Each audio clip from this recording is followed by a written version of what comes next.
We hear all the time that Linux and open source are just inherently more secure than closed source offerings. But have we taken that for granted? Let's talk about this. Over the last few years, there have been many headlines detailing privilege escalations and other security vulnerabilities, not just in open source software, but for Linux operating systems as well. In some instances, these vulnerabilities have gone unnoticed for 5, 10 years, maybe more. Well, now there's another one. In a post titled Privilege Escalation with Polkit, How to Get Root on Linux with a 7-Year-Old Bug, Kevin Blackhouse provides an in-depth overview of how this new exploit works. So first off, we need to talk about Polkit. Polkit is a service that runs in the background of your computer. It acts kind of like a bouncer. If you try to do something that requires escalated privileges, Polkit is the service that is consulted by the operating system to determine what course of action needs to happen. So Polkit sits in the background and it kind of decides, it's like the arbiter of, if you have the right privileges to actually execute what you're trying to do or what is trying to be done, not necessarily by the user. And it's able to grant you the correct privileges as you need them.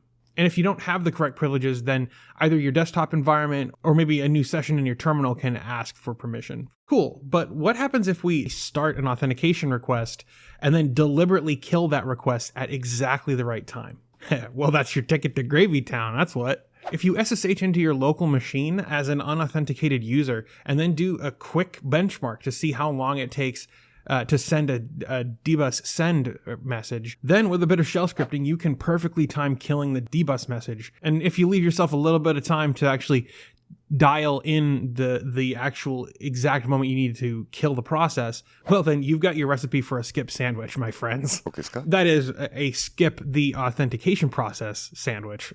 If the account that you're using is already capable of using sudo, then you should be able to kind of just bash away at this exploit until you're successful. It's possible to create a new user, assign them sudo privileges using this exploit, and then you have absolute root access to the machine. What's crazy about this whole thing is that it's lived in Polkit for 7 years without being discovered. Now the question is though, why does this work?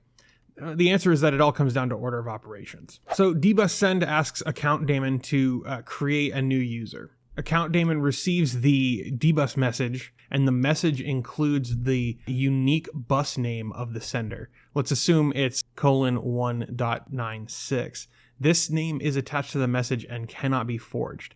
Accounts daemon asks Polkit if connection 1.96 is authorized to create a new user. Polkit asks dbus daemon for the UID of the connection. If the UID of the connection is 0, then Polkit will immediately authorize the request. Otherwise, it will try to get authentication from the user, either through your desktop environment or through the terminal with a password. So you might have noticed that step 4 has 2 different flows here. If the UID is 0, then it immediately authorizes the request without having to, prompt the user for, a password or anything like that. Otherwise, it will ask the user for authentication if, the UID isn't 0. It turns out that if you kill dbus send at exactly the right moment, then dbus daemon will handle the error properly, but Polkit won't. Polkit, it seems, will handle the error by assuming that whatever request came in was from UID 0 if done in this exact exploit, which is what makes this work in the first place. So who all is affected by this? Interestingly, even though this bug is pretty old, only very modern versions of Red Hat Enterprise Linux, Fedora, and Debian and Ubuntu are affected. It's a little convoluted why that's the case, but it is. Now, if your OS is up to date, if you've installed your latest updates, then you should be good to go. There's nothing to worry about here. But that brings me back to the original question at the beginning of this video. Is it true that open source is more secure than Windows? I would say absolutely. While, there are like these long-term bugs that have been found, in the last couple of years in Linux, the fact of the matter is Windows has more and more long-standing bugs than Linux does. And the best part about all of it is that as open source developers, we have access to the source code. So we can go back and we can see how long this exploit in the code has existed, how far back.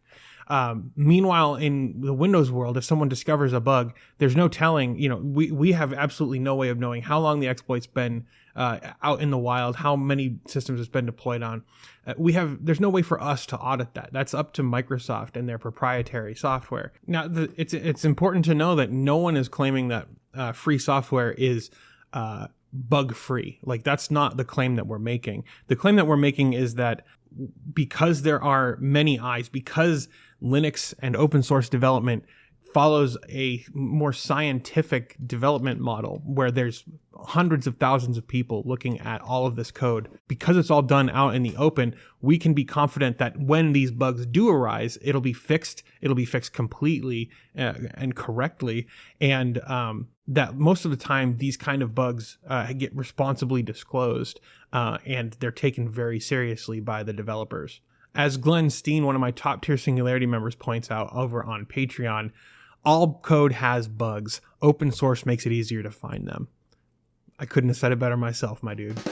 I want to give a special shout out to Volker Dorge, one of my top tier Singularity members on Patreon. If it wasn't for people like Volker and the rest of the folks who support this show financially, I wouldn't be able to do this. So thanks, guys. It really means the world to me. If you believe in the work that I do and you want to help this show out, you can head over to Patreon, or you can become a YouTube member.